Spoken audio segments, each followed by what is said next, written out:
Waging war on corruption. Alex Jones on the GCN Radio Network.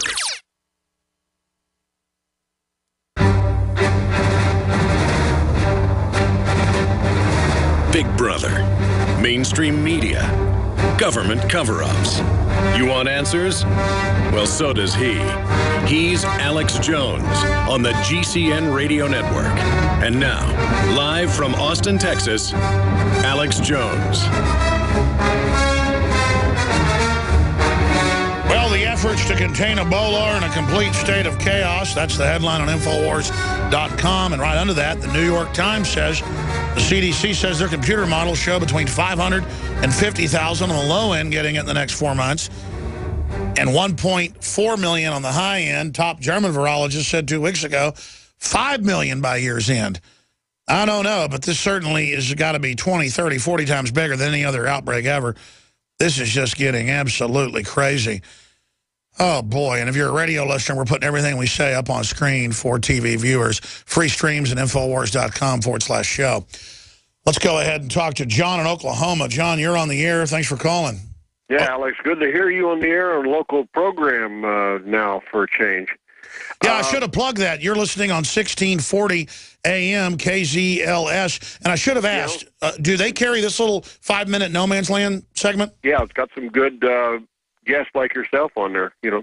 That's awesome. Look, boy, where do I start? I was uncertain about the situation in Syria until I heard from a war correspondent who said that the Christians were actively backing the Syrian government.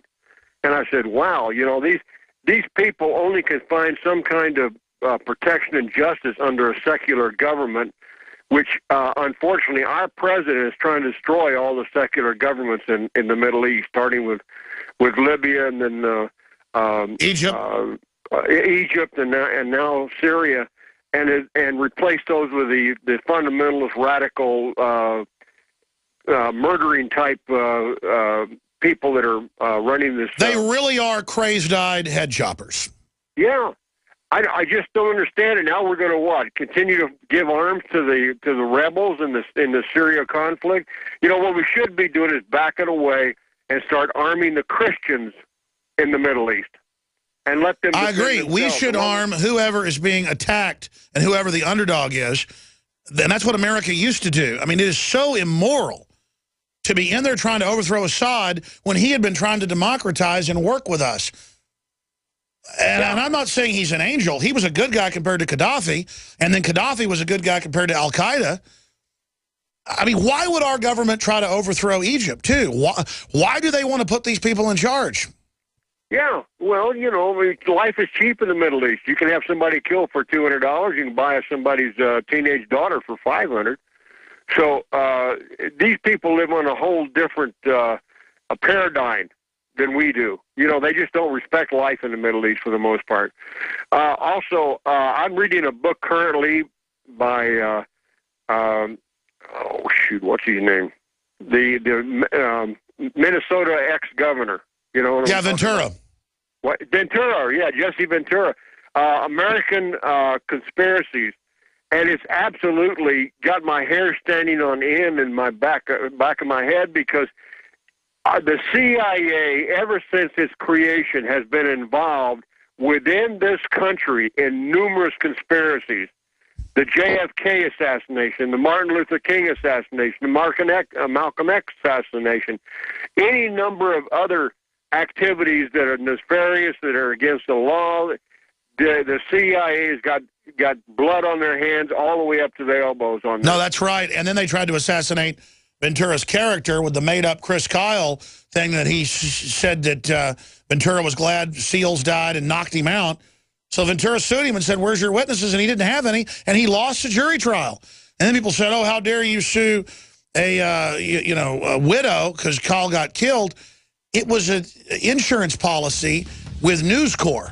I mean, what was Ventura supposed to do? He didn't do that. That was a lie. And so, by the way, Jesse was on about a month ago, and he said he wanted to come back on in September. I forgot to get him back on. We'll see if we can still get him back on before he turns around and goes down to Mexico for the winter. I don't blame him wanting to get out of those Minnesota winters. Thank you so much, John. Yeah, it's exciting to have 1640 in Oklahoma City. Folks need to spread the word about that station and sponsor it. That is key. Dinesh D'Souza, frequent guest on this broadcast, has been sentenced to 8 months in community confinement center. That's like a locked-up apartment complex with a bunch of drug addicts and other people. That sounds worse than prison in some ways. Man, I've gone and done volunteer work at some of those places, and it's bad. Because then the criminals can come and go.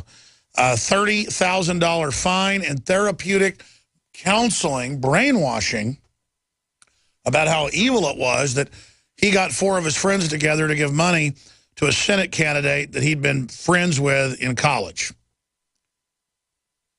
That's like you take 1 sip of beer and they pull you over and fine you $100,000 or lock you up in prison. And then the Democrats get caught with a blood alcohol 15 times the legal limit that'll kill most people, with 18 bottles of Jack Daniels spilt all over the vehicle, just rolling around, vomiting everywhere, and they don't get in trouble. Like Rosemary Lindbergh, the DA here in Travis County.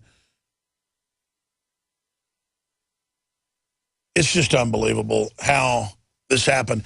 And if they did this to Michael Moore, who I don't even politically like,